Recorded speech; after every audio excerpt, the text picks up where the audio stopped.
On this episode of Africans in Sports. Hoggy, nice layup. Oh, yes. Diogu slams it down. It's the greatest honor to be able to represent, almost 200 million people. Fadeaway two is good. Great shot by Diogu. I'm just proud to be one of the pioneers that set into motion, representing Nigeria, playing for Nigeria, and getting this thing turned around to where we all know that it can be.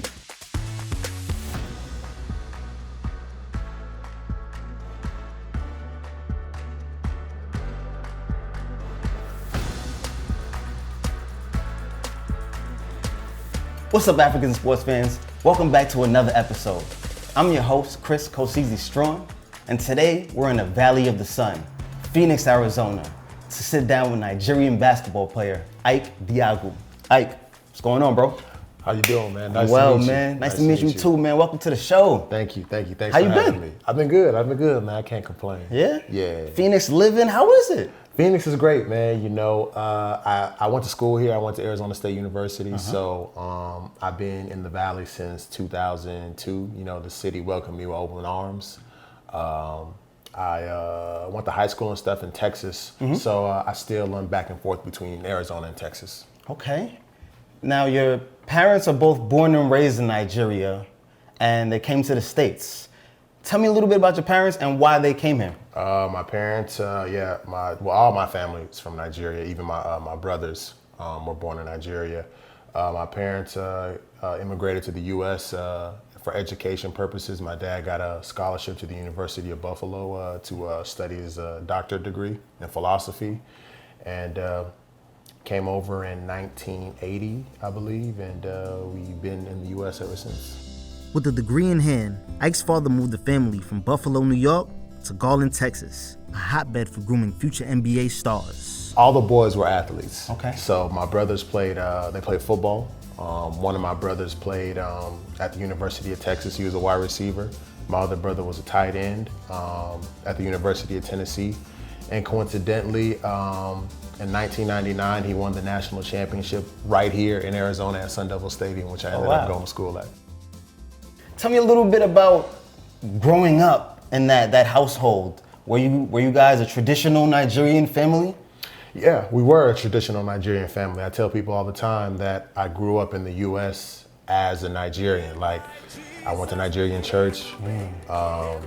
The community I was in, I grew up around a lot of people that were just like me, that had Nigerian parents. So I used to go to parties all the time.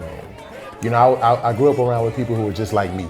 It's normal to come home and not hear people speaking English, music, all of that. That was my childhood. So, when I left the house is when I, went to school, got to speak English and all that other stuff with my friends. But at home, man, it was really no difference from if I was in Nigeria, man, because that's how my parents raised me.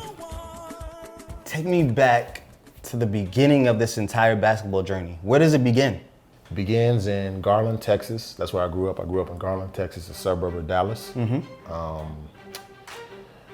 I originally grew up playing football because I wanted to be like my brothers. My brothers were my heroes. So they played football, but I also noticed that I was taller than my brothers. And I kept getting taller.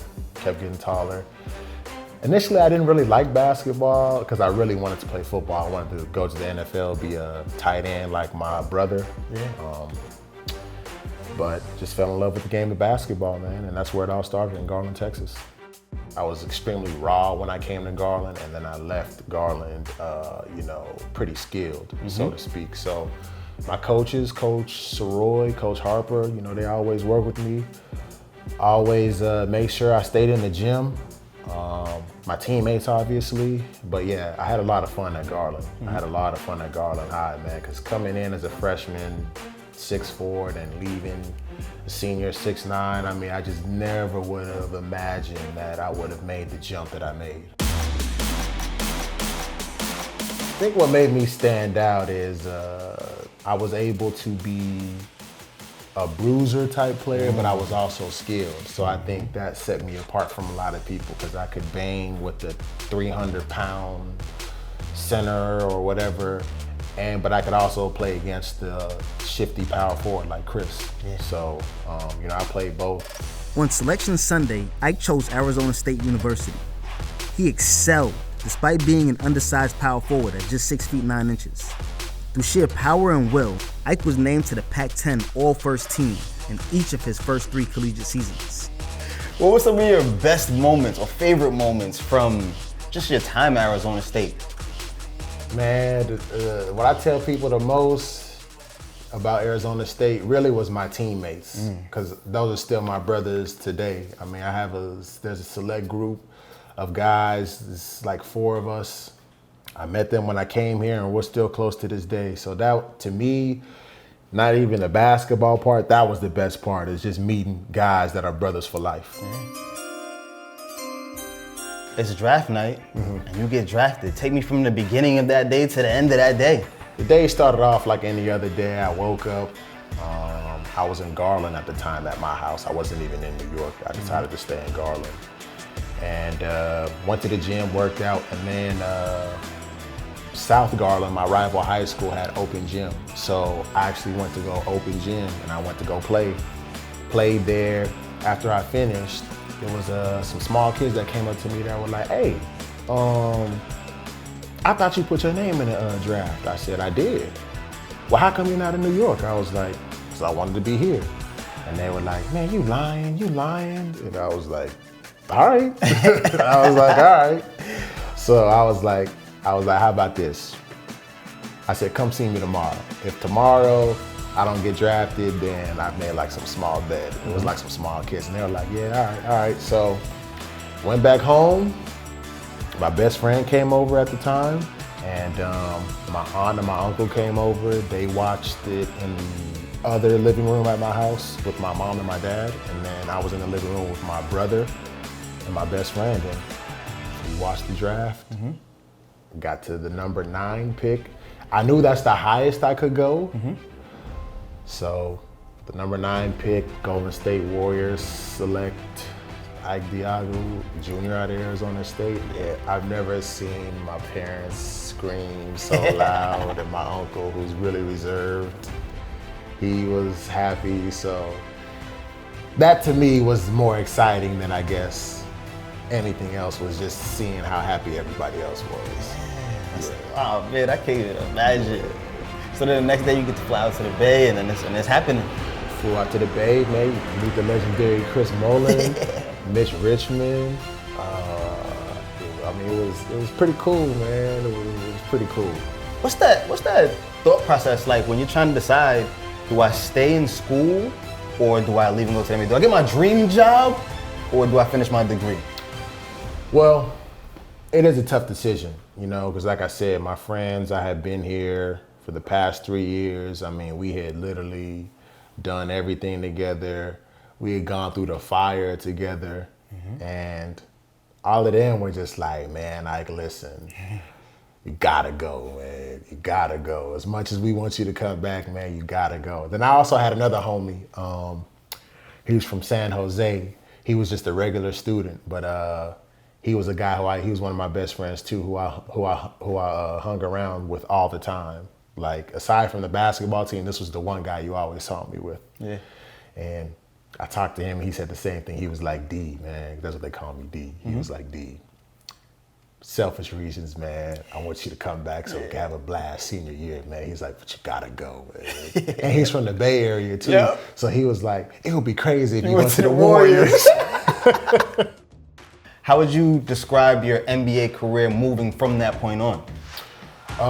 Moving from that point on, I mean, the NBA career, it definitely had its ups and downs. I don't think that I really got to do what I wanted to do in the NBA. Like, there was flashes, but obviously, when you get to the business side, there's certain things that you just you don't really foresee coming in your basketball career. And you know, the thing about it is that I can live with myself is, if I got to the NBA and skill-wise I wasn't good enough, then I could be like, yeah, well, you know what, the NBA was just head and shoulders better than me. But since that wasn't the case, you know, I have no regrets at all.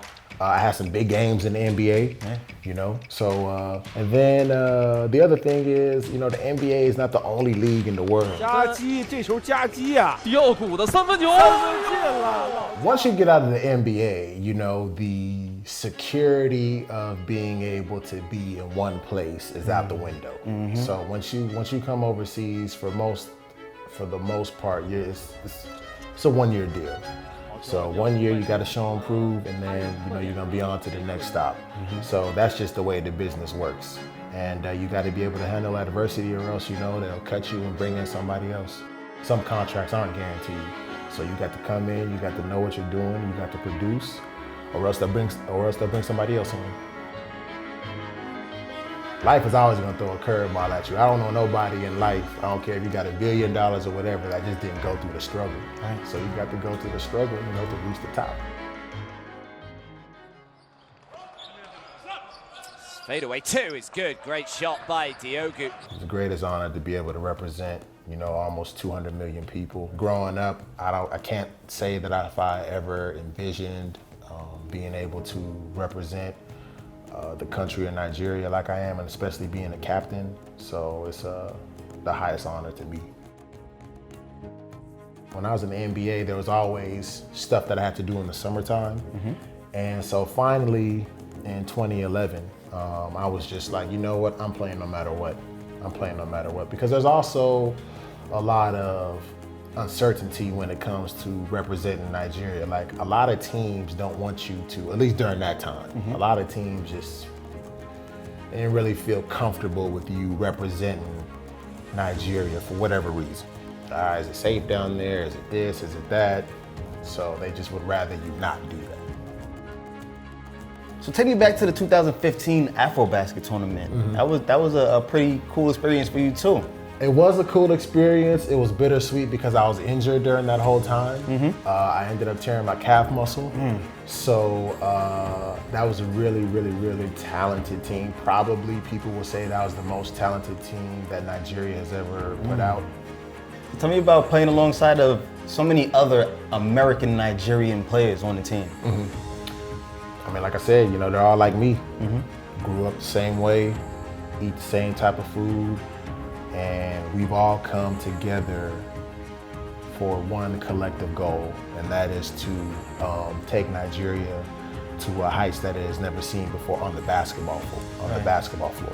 When it's all said and done, man, you know, for us to be, you know, right there with the U.S. And some people think that that's crazy to say, but for me, now when I see all the talent that we have, you know, Nigeria has never really ever been able to get the best of the best to represent the country. You know, the greatest player that ever came from the continent of Africa is Hakeem Olajuwon, who's Nigerian. He never suited up for the national team. So those are the type of things that we want to make sure that we avoid in the future. You know, we want to have the Jalils, the Semis, the Al Farouks, the Victor Oladipos, Andre Iguodala. Need that. We want to have all of them playing. You know, Giannis. You know what I'm saying? We want to have, imagine that. Yeah, we want to have all of them playing.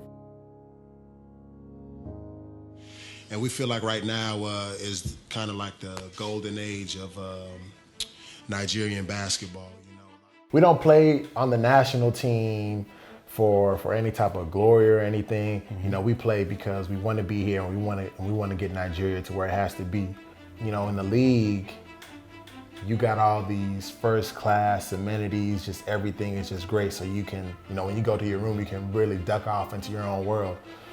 But with the national team, we don't fly first class.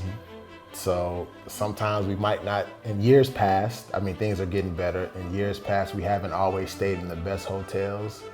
So it's like, we've had to just really just come together and be like, man, I know it's like this right now, but it's gonna be better. It's gonna be better. So there's a lot of times we've had to have conversations with one another to talk each other off the ledge. I mean, there's a couple of times where guys didn't know if they really wanted to do it, but we saw the bigger picture, and we came together, man, because we've been in a lot of countries. We spent a lot of time in airports.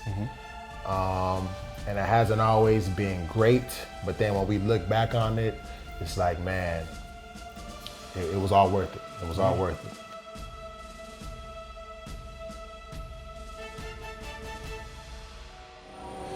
Around 11,000 of the world's finest athletes have assembled to present the people of the world the greatest sporting spectacle on earth. Actually being there, opening ceremonies, and then them calling Nigeria, and then, you know, walking on that track and seeing all these people, seeing all these different countries, seeing the top athletes in the world.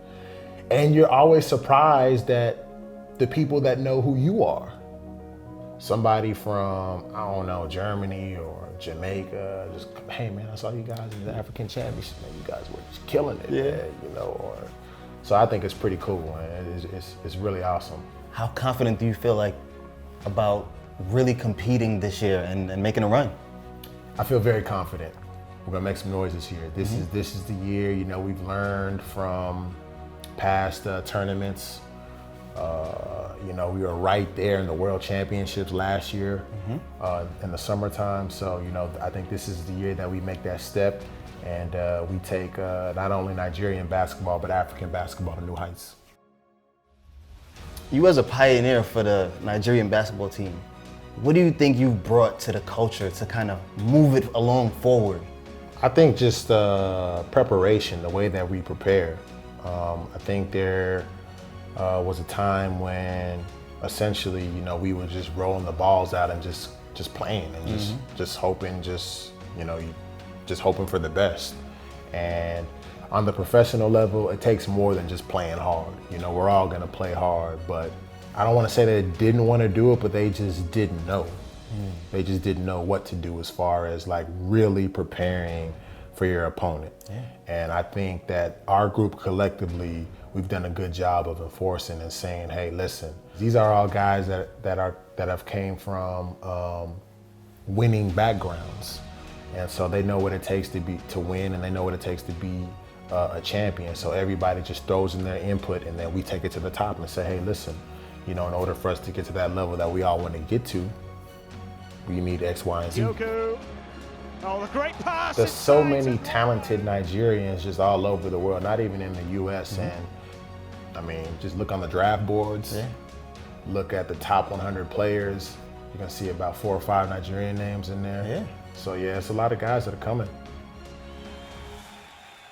Just the awareness that we've been raising since the first time I joined the national team to where we are now, and to where the national team is going to continue to go. It's just been growing by leaps and bounds. And you know, I'm just proud to be one of the pioneers that set into motion, representing Nigeria, playing for Nigeria, and getting this thing turned around to where we all know that it can be. Yes, sir. You just heard it from Nigeria's own Ike Diogu, AKA Black, AKA D. Y'all know what it is, man. It's your boy Coach CZ. This is Africans in Sports. We out of here.